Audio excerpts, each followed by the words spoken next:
Só mais uma última observação sobre o exercício que a gente fez para a gente começar a identificar a matriz mudança de base.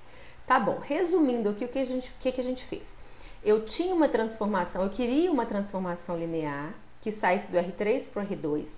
Como eu não especifiquei base nenhuma, essa transformação tinha que sair da base canônica e chegar na base canônica. O que acontece é que o meu exercício me deu a transformação em vetores. Eles são LI, eles formam uma base de R3, mas não são uma base canônica. Aí me deu a transformação nesses vetores chegando em outros. Como eu não era transformação na base canônica, eu precisei fazer manipulações para identificar quem era a transformação na base canônica e montar a minha matriz da transformação linear.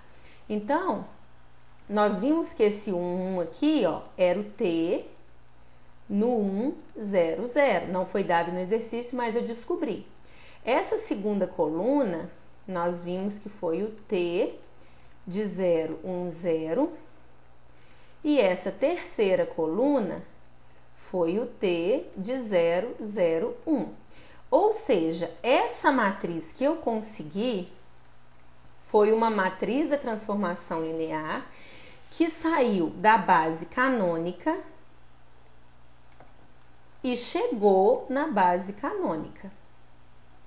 E aí eu posso afirmar para vocês que T de V, esse V sendo qualquer vetor x, y, z, foi essa matriz que saiu da base canônica, chega na base canônica de qualquer vetor V, logicamente escrito na base canônica. E aí esse T de V também escrito na base canônica. Então, o que acontece para essa transformação é tudo na base canônica.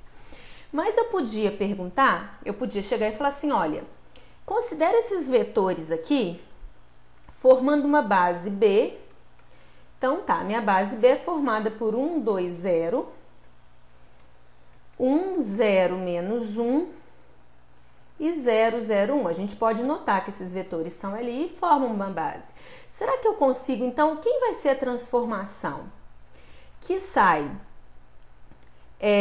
da base canônica, da base B, para a base canônica? Quem seria essa transformação? Por definição, quem que é essa matriz aqui? Ela é... as colunas delas são formadas por T nos vetores da base B. Então, se eu chamar, por exemplo, esse aqui de V1, esse aqui de V2 e esse aqui de V3, é o T de V1 escrito na base canônica. A outra coluna é o T de V2 escrito na base canônica. E a outra coluna é o T de V3 escrito na base canônica. E isso aqui eu já tenho.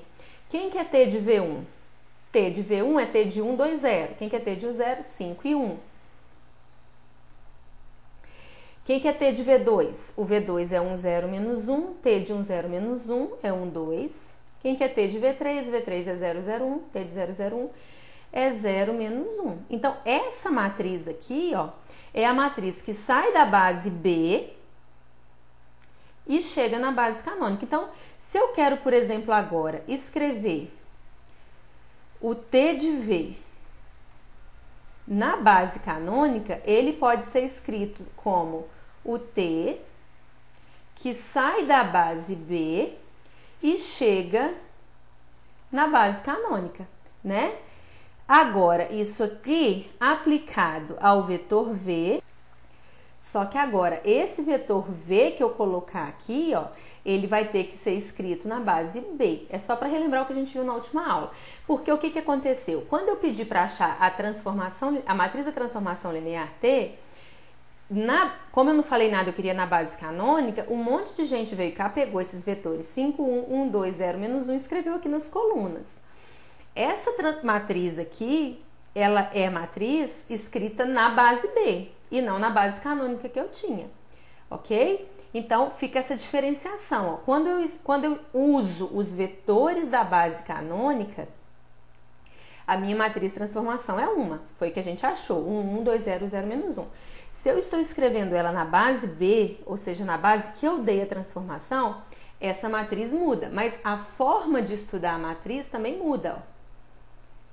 Se eu quiser usar a matriz 5, 1, 1, 2, 0, menos 1, os vetores V's que eu aplico, né, o x, y, z, o x grande que vocês quiserem determinar, ele tem que ser escrito na base B.